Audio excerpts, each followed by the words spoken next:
things happen. And they are. Candace Owens hosts the Candace Owens podcast. She joins us now. I have to say, Candace Owens, the one thing I will never attack Joe Biden for is his age, because it's the one thing he doesn't control. And I have absolute sympathy for him. I hope to make it to that age. So this is not an attack on him for being old.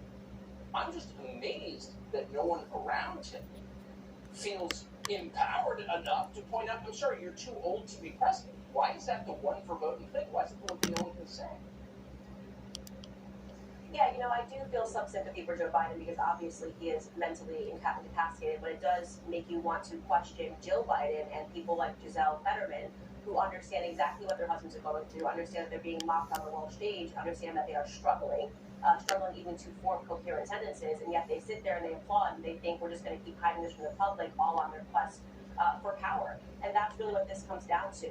Look, we can call these people incompetent, they are, but does incompetency matter? No, because they're here to serve the party. This is all Democrats care about. You are here to serve the party, and actually, if you are incompetent, that's even better, right? Because these are puppets, these people are on strings. These people are to do what they're told and not to think expressly, actually. They are told not to think individually. Think only about the party, do what we tell you to do.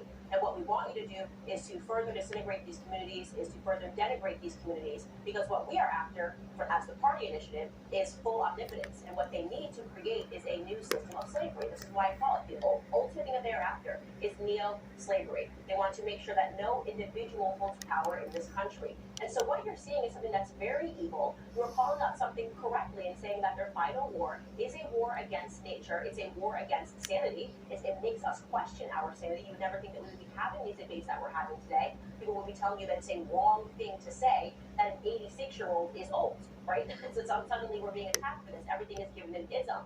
And the reason it is, just as you correctly pointed out, is because it is the final war, and they need to make sure that they control even language. Well, I think language is the key, because they've cowed the population, even smart people who know better, into not saying the obvious things. Their fear is that people will say the obvious things. You're too old to be president. Your trans admiral is a dude. Putting incompetent people in cockpits of commercial airliners or having them perform heart surgery is insane. You're insane. Like, none of this is real. You can't allow this to happen. And those are the very things that no one is willing to say. I don't know why. I'm certainly not one of those people. I don't struggle to say exactly what needs to be said, and this is exactly why. No. If they win this battle, there is nothing left, right? There is nothing left.